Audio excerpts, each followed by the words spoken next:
Title: The Feast of Unseen Tongues.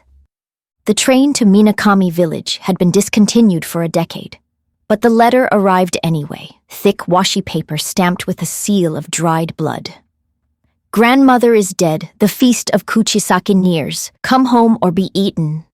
No signature, none needed. Sayuri recognized her mother's jagged script, though she'd sworn never to return after the incident with the well.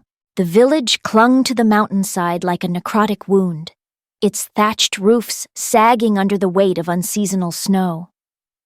Sayuri's boots crunched through ice-stiffened mud as she passed the abandoned schoolhouse. The children's laughter etched into its walls had warped into screams. Her childhood home stood at the village's edge, its door ajar. The stench hit first, rotting daikon, and something sweetly metallic. Her mother knelt in the kitchen, hacking at a bloated pig carcass with a rusted cleaver. "You're early," the woman said, not turning. "The feast isn't for 3 days."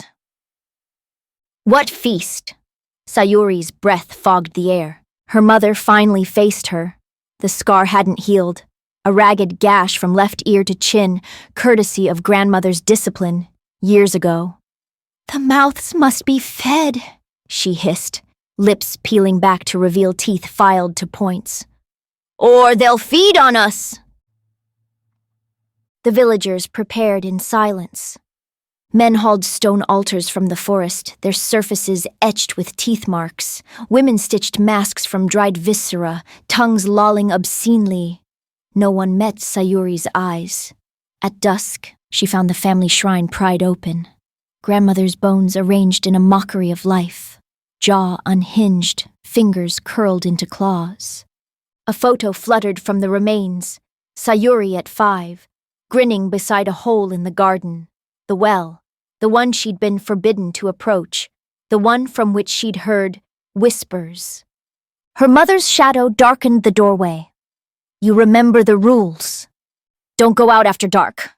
Don't touch the offerings. Don't speak of the mouths." "And the 4th rule?" Sayuri's throat tightened.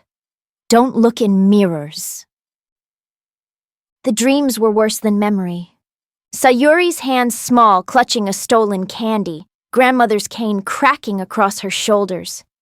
"Greedy girl, they'll taste your sin." Being dragged to the well, the stench of wet rot, something moving in the dark below. She woke to the sound of chewing. Her mother stood over the pig carcass, gnawing on its trotters. Blood slicked her chin. "Hungry?" Sayuri fled to the forest. The snow here was black, the trees stripped of bark.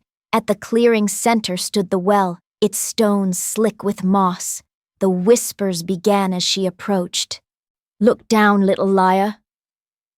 The water reflected nothing. No sky, no face. Just a dark pit ringed with teeth. The village archives were a crypt beneath the headman's house. Dusty scrolls told the truth in fragments.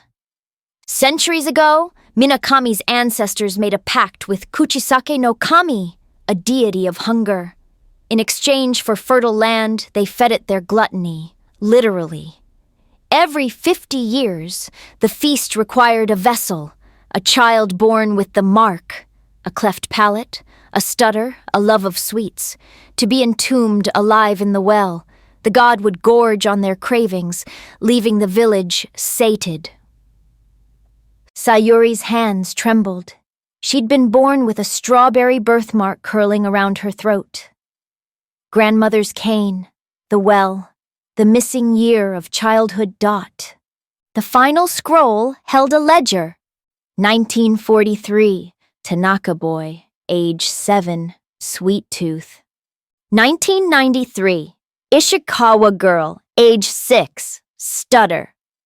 2043, her mother's voice slithered from the shadows. "You were supposed to stay gone." The feast began at midnight. Villagers donned their gore masks, chanting as they dragged Sayuri to the well. Her mother led the procession, scar splitting into a grin. You always took extra portions, stole treats. You made them hungry.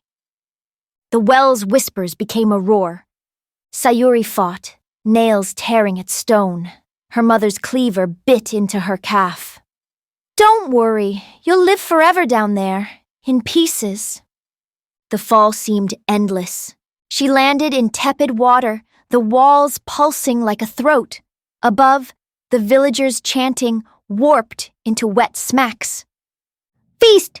Feast! Feast! The thing in the well wasn't a god. It was a cancer, a throbbing mass of mouths, each chewing on fragments of children. A tiny hand reached from the sludge, clutching a moldy candy. Her hand. They lied. The mouths chorused. We don't want your hunger. We want theirs. Sayuri's birthmark burned. The mouths surged into her, filling cracks she'd carried since childhood. The stolen sweets, the midnight binges, the desperate want that no meal could sate. When she climbed out, dawn stained the snow corpse gray. The villagers lay bloated, bellies split like overripe fruit. Her mother's corpse knelt before the well, tongue swollen black. Sayuri pressed a palm to the woman's distended stomach. The mouths inside her sang. Feast, she whispered. The village disappeared, bite by bite. Aftermath. Travelers avoid the valley now. Those who stray near speak of a woman in tattered red, her smile stretching ear to ear. She offers sweets from a rotting bento. Eat, you look hungry. Those foolish enough to accept wake days later, miles away, their bodies gaunt but unharmed. All memory of the encounter vanishes, save two details: the taste of iron-tinged honey and the unshakable sense that something inside them is satisfied.